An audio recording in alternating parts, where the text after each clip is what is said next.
Assalamualaikum warahmatullahi wabarakatuh. Waalaikumsalam warahmatullahi wabarakatuh. Alhamdulillahirabbil alamin. Segala puji hanya milik Allah Subhanahu wa taala, yang mana atas segala limpahan nikmat sehingga pada kesempatan subuh pagi hari ini kita masih diberi kesempatan untuk melaksanakan sholat secara berjamaah, melanjutkan pembacaan Quran dan hadis. Pagi ini di surat Al-Baqarah ayat ke-272 sampai 274. A'udzu billahi minasy syaithanir rajim. Bismillahirrahmanirrahim. Laisa 'alaika hudahum. Astagfirullahaladzim.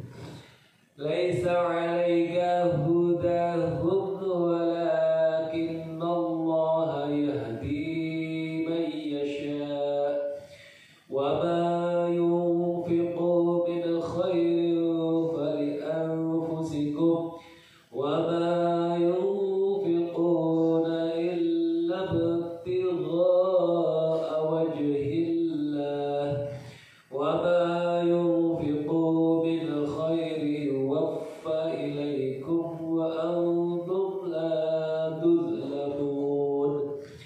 Lil fuqara'i alladhina uhsiru fi sabilillahi la yastati'una darban fil ard yahsabuhumul jahilu aghniya'a minat ta'affufi ta'rifuhum bisimahum la yas'alun an-nasa ilhafa wa ma yunfiqu min khairin fa inna Allaha bihi alayh fa inna Allaha bihi alim. Alladhina yunfiquna amwalahum bil-laili wan-nahari sirran wa 'alaniyatan falahum ajruhum 'inda rabbihim wa la khawfun 'alayhim wa la hum yahzanun. Shadaqallahul 'azim. Bukanlah kewajibanmu menjadikan mereka mendapat petunjuk, akan tetapi Allah yang memberi petunjuk, memberi taufik siapa yang dikehendakinya. Dan apa saja harta yang baik yang kamu nafkahkan di jalan Allah, maka pahalanya itu untuk kamu sendiri. Dan janganlah kamu membelanjakan sesuatu melainkan karena mencari keridhaan Allah. Dan apa saja harta yang baik yang kamu nafkahkan, niscaya kamu akan diberi pahalanya dengan cukup, sedang kamu sedikit pun tidak akan dianiaya.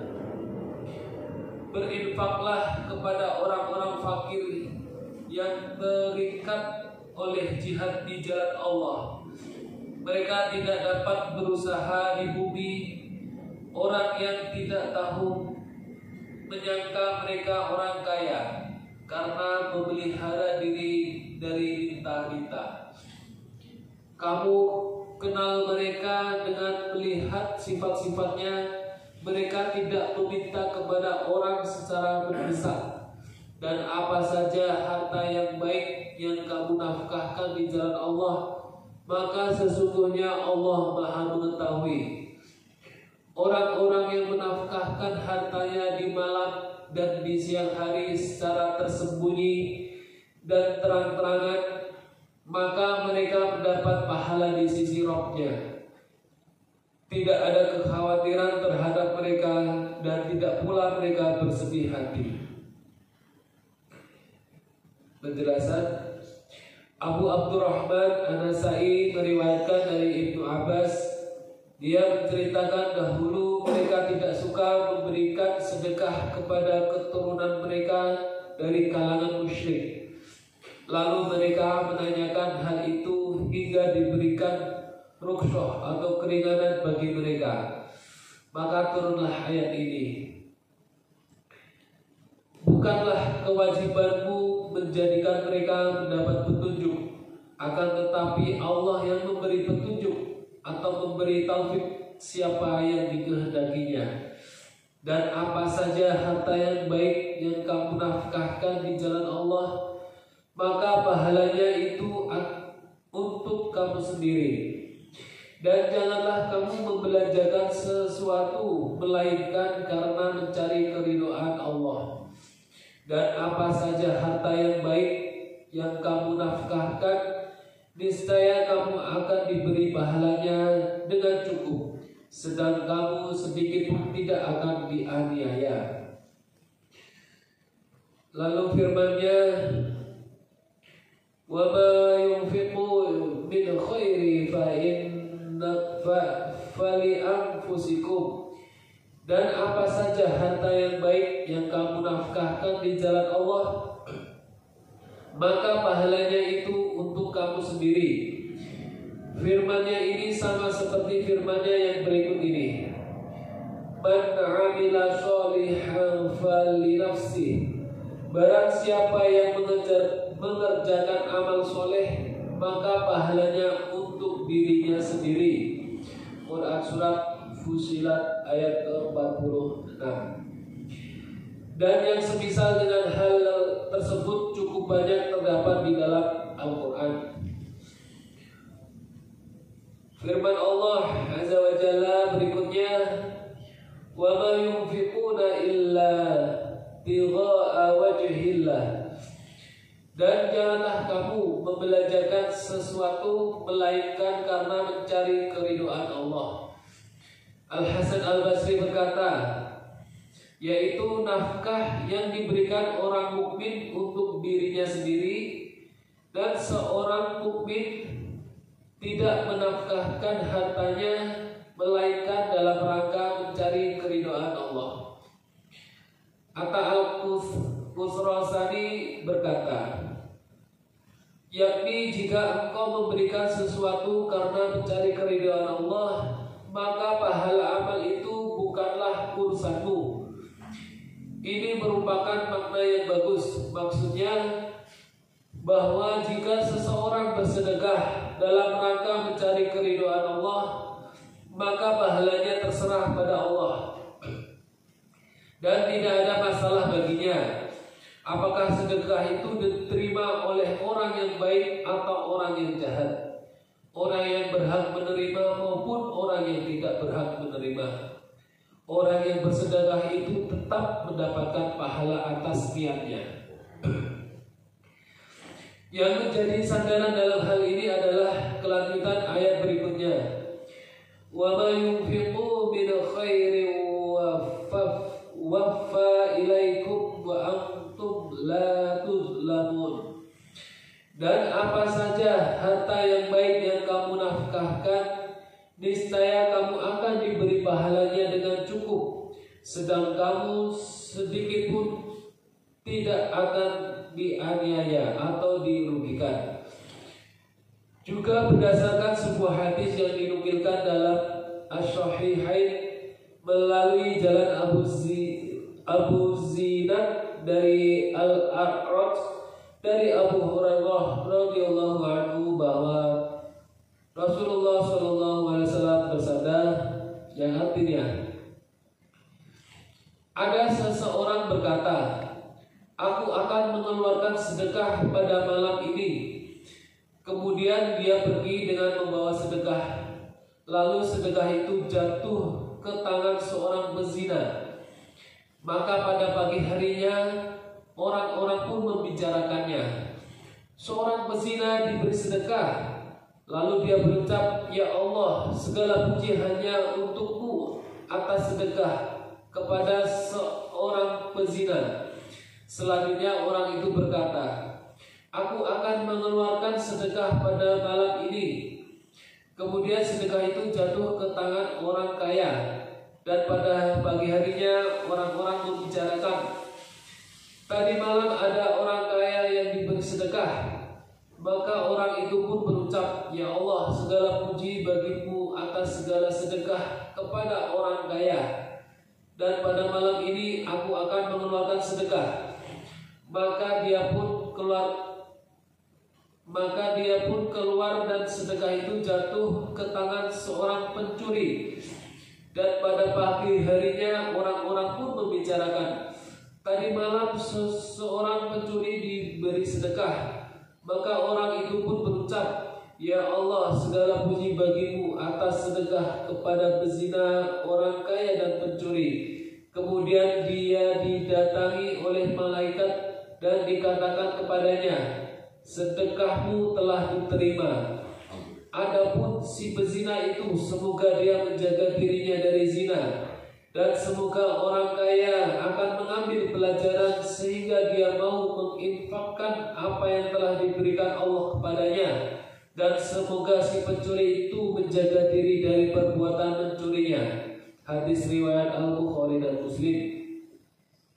Sedangkan firman Allah, lil fuqara'il ladzina uhsiru fi sabilillah, berikanlah kepada orang-orang fakir yang terikat oleh jihad di jalan Allah, yakni orang-orang muhajirin yang telah mengabdikan diri kepada Allah dan Rasulnya serta menetap di Madinah. Mereka tidak memiliki sarana untuk memenuhi kebutuhan hidup mereka sendiri. La yastati'una darban fil ardh, mereka tidak dapat berusaha di muka bumi. Maksudnya mereka tidak dapat pergi mencari penghidupan dan berjalan di bumi ini. Maksudnya ialah bepergian atau safar. Allah berfirman, wa idza darabtum fil ardi falaysa 'alaikum junahun an taqsuru minas shalah. Dan jika kamu bepergian di muka bumi ini, maka tidak mengapa kamu mengqashar salat. Quran surat An-Nisa ayat 101. Dan firman Allah, yahsabuhumul jahilu aghniya'a minat ta'affuf. Orang yang tidak tahu menyangka mereka orang kaya karena memelihara diri dari meminta-minta. Maksudnya orang-orang yang tidak mengetahui persoalan dan keadaan mereka menduga bahwa mereka orang-orang kaya karena sikap infahnya atau sikap menjaga dirinya dari meminta-minta dalam hal pakaian, perilaku dan perkataan. Mengenai makna ini terdapat satu hadis sahih yang diriwayatkan dari Abu Hurairah radhiyallahu anhu. Dia berkata bahwasanya Rasulullah SAW pernah bersabda, orang miskin itu bukanlah orang yang berkeliling untuk meminta-minta 1-2 buah kurma, 1-2 suap makanan, 1-2 kali makan. Tetapi orang miskin adalah orang yang tidak mempunyai kekayaan yang mencukupinya dan kemiskinannya tidak diketahui banyak orang, maka diberikan kepadanya sedekah dan dia tidak meminta apapun pada orang lain. Muttafaq alaih. Hadis tersebut juga diriwayatkan oleh Imam Ahmad dari hadis Ibnu Mas'ud.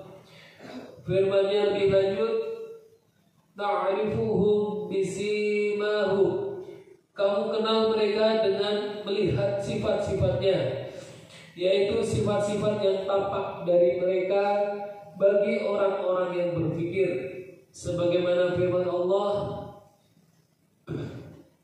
simahum fi wujuhihim, tanda-tanda mereka tampak pada wajah mereka dari bekas sujud. Quran surat Al-Fat ayat 29.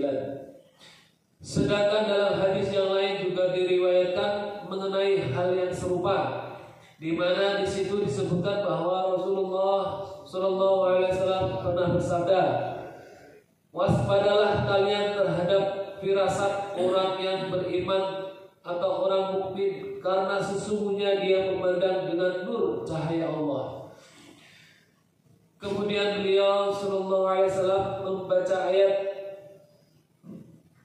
Inna fi dzalika la ayatin lil mutawassidin.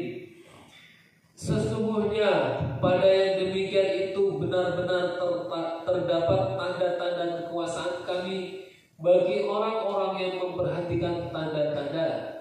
Quran surat Al-Hijr ayat 75. Selanjutnya firman Allah, la yas'alunal nasa ilhafa. Mereka tidak meminta-minta kepada orang secara mendesak. Artinya mereka tidak mendesak dalam meminta-minta serta tidak memaksa orang-orang dengan sesuatu yang tidak dibutuhkan. Sesungguhnya orang-orang yang meminta-minta sedang dia mempunyai apa yang mencukupi dirinya sehingga tidak perlu baginya meminta-minta, maka berarti dia telah meminta dengan mendesak. Imam Ahmad meriwayatkan dari Abdurrahman bin Abu Sa'id, dari ayahnya dia bercerita, ibuku pernah mengutusku kepada Rasulullah untuk meminta sesuatu kepada beliau. Maka aku pun mendatangi beliau dan duduk. Rasulullah SAW menghampiriku seraya bersabda, barang siapa yang sudah merasa kaya, maka Allah akan menjadikannya kaya. Dan barang siapa yang menjaga kesucian, tidak meminta-minta, maka Allah akan menjaga kesuciannya. Dan barang siapa yang merasa cukup, maka Allah pun akan memberikan kecukupan baginya. Dan barang siapa yang meminta-minta sedang dia mempunyai 1 uqiyah atau 40 dirham, berarti dia telah meminta secara mendesak. Kemudian Abu Sa'id menuturkan, kemudian aku pun bergumam, unta punyaku lebih baik daripada 1 uqiyah. Setelah itu aku pun kembali pulang dan tidak jadi meminta kepada beliau. Demikian juga hadis yang diriwayatkan oleh Imam Abu Dawud dan An-Nasai.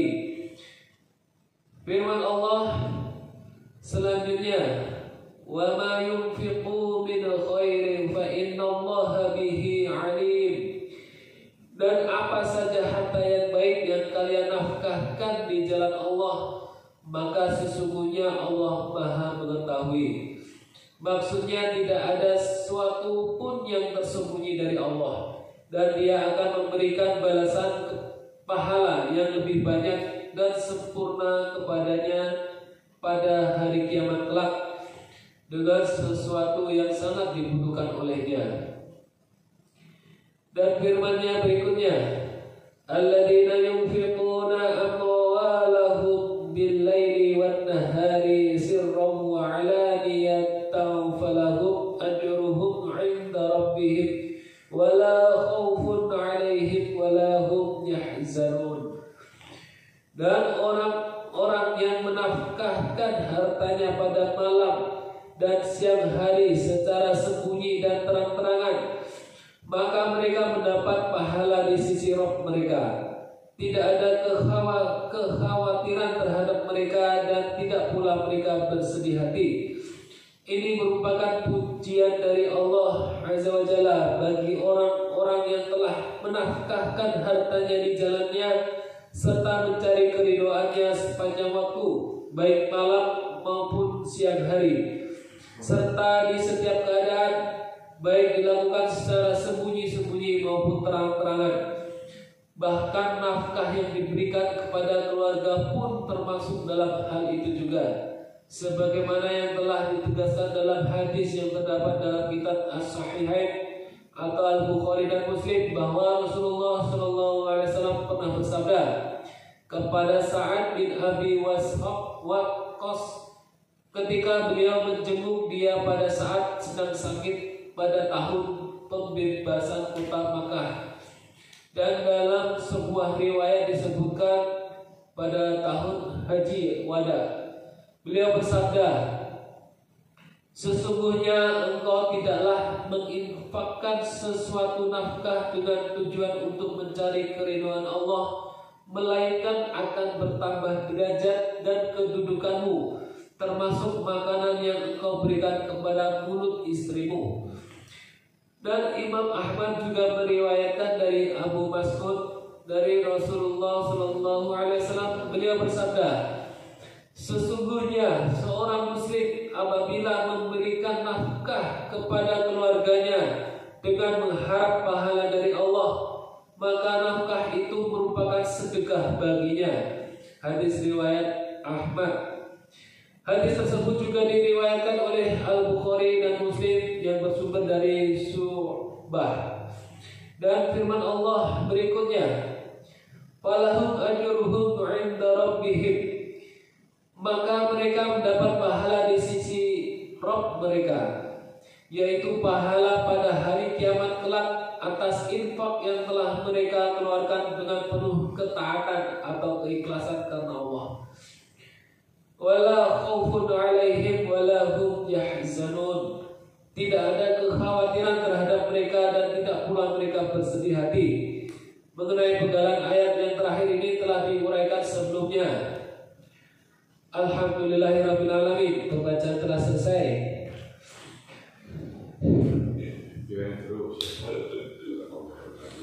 Baik, saya lanjutkan ke hadis yang ke 5, hadis mengenai bab memelihara perbuatan baik, hadis yang kedua. Dari Abdullah bin Amr bin Al-As berkata, Rasulullah SAW pernah bersabda, hai Abdullah, janganlah engkau seperti si fulan. Dulu ia selalu melakukan qiyamul lail, kemudian ia tidak melakukannya lagi. Muttafaq alaih. Saya ulang, dari Abdullah bin Amr bin Al-As radhiyallahu an berkata, Rasulullah SAW pernah bersabda, hai Abdullah, janganlah engkau seperti si fulan. Dulu ia selalu melakukan qiyamul lail, kemudian ia tidak melakukannya lagi.